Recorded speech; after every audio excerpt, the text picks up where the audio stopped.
The electric chair is considered so gruesome and cruel that 85% of the states that used to have it as an execution method have since abolished it. The intense heat is hot enough to essentially cook internal organs, and the violent contortions are powerful enough to break bones. This was the fate of 14-year-old George Stinney Jr. George was pretty small for his size, weighing just about 95 pounds. In fact, they had to sit him down on a Bible just so he could reach the straps. Yes, the book that says thou shalt not kill. Crazy how they didn't see the irony in that. The mask didn't even fit his head. In fact, when they powered the chair, it fell off, revealing his contorted face and wide, tear-filled eyes. After a couple more shocks, just to be sure, he was pronounced dead. George Stinney Jr. would be the youngest person executed by the electric chair in the United States in the 20th century. But how in the world did we get here?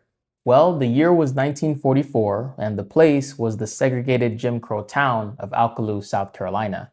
In this small lumber and mill town, a railroad conveniently separated the white communities on one side and the black communities on another, meaning that they rarely interact, especially the children. However, just 3 months before his brutal fate, George and his younger sister Amy were tending their cow in their yard when suddenly two little white girls approached them, Mary Emma and Betty June. The girls were flower hunting and wondered if George or his sister could help them find a particular one. After they said no, the two girls went about their way. But there was a problem. These two girls never came home. Children going missing was virtually unheard of in this small town.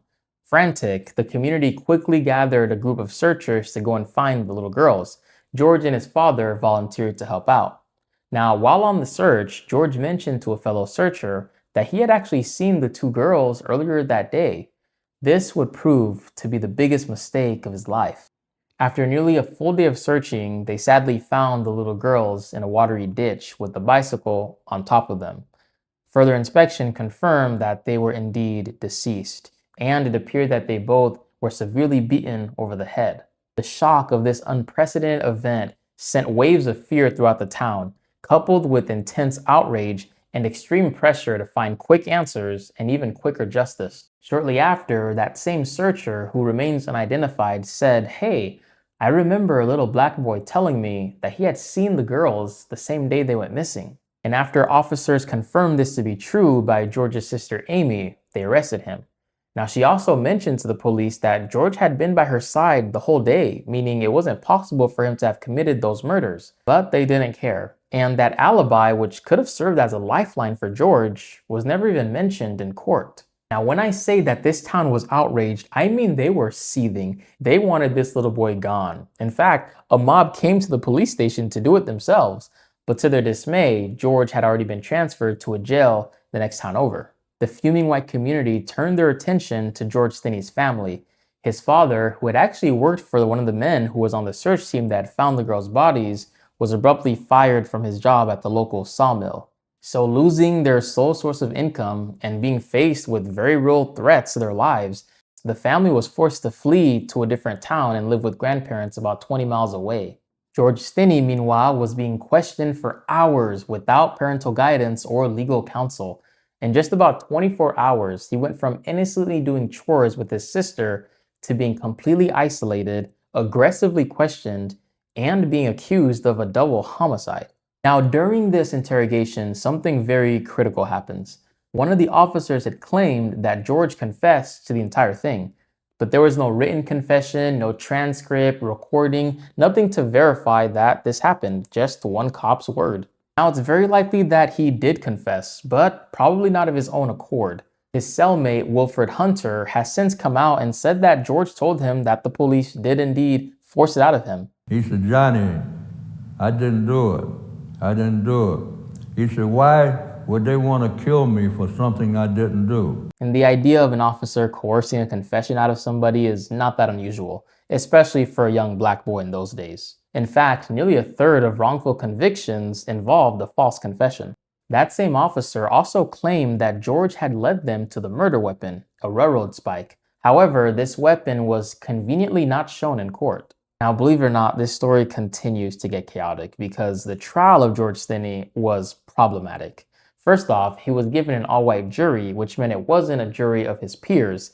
And this is likely because it was held in a very strict all-white building, which meant that George's family weren't even allowed in attendance. As if things weren't already bad for George Stinney, they decided to slap him in the face by appointing him a tax attorney who had zero experience in criminal defense and was an aspiring politician.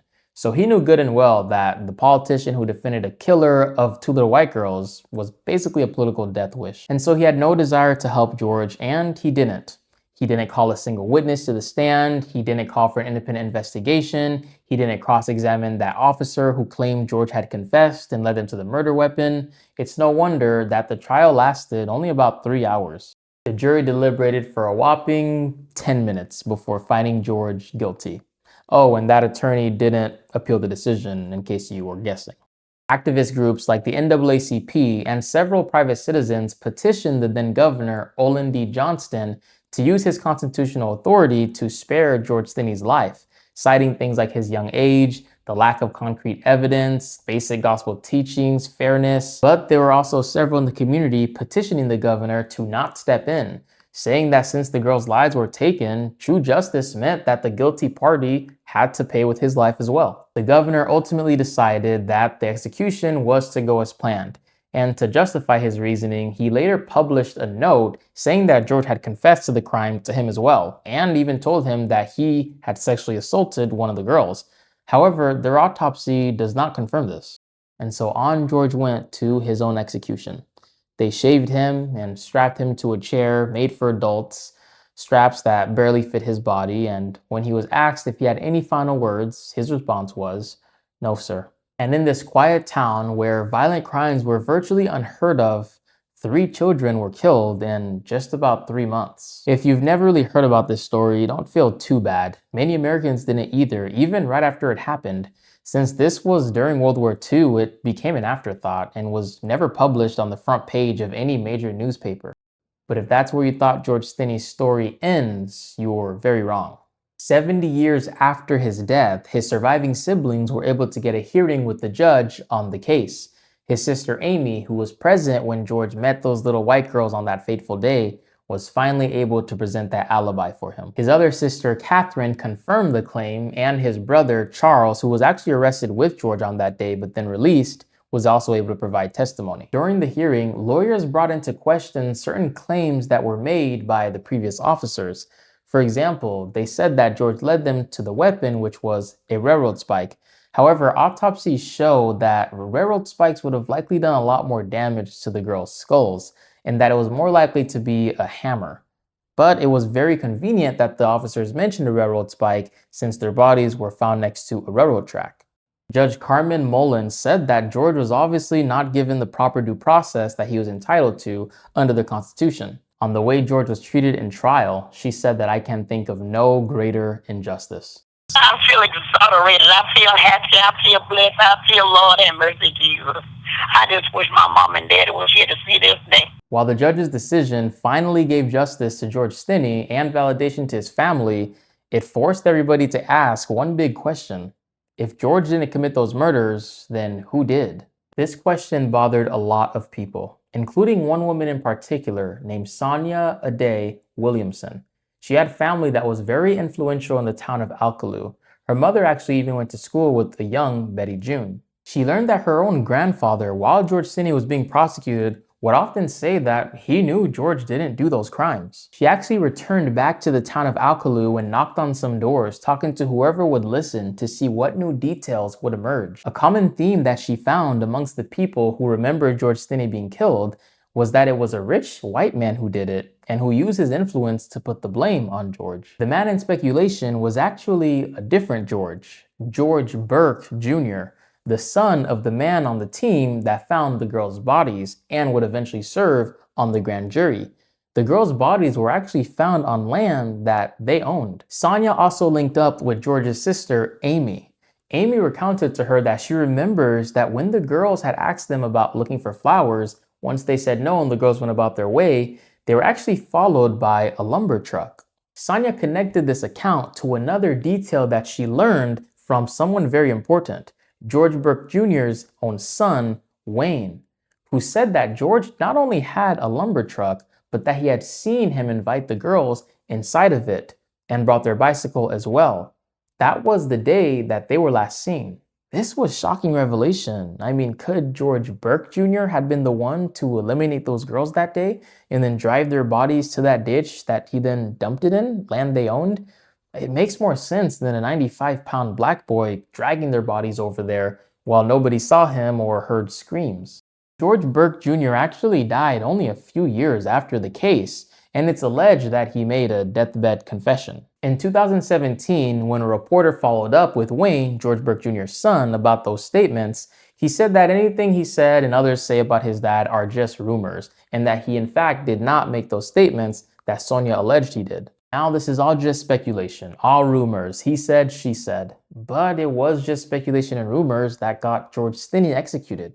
The families of Mary Emma and Betty June still firmly believe that George Stinney did in fact commit those crimes. He committed the crime and he confessed to it. He was sentenced and he was put to death according to the laws in 1944.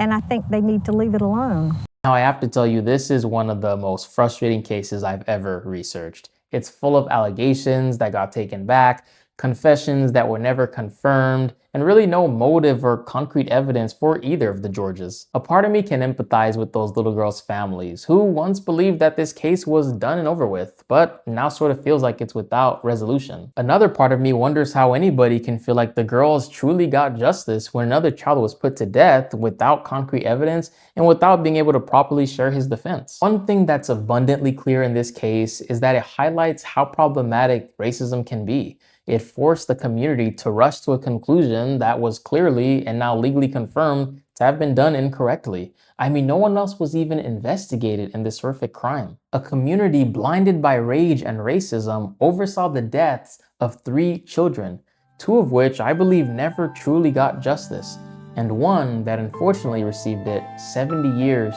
too late.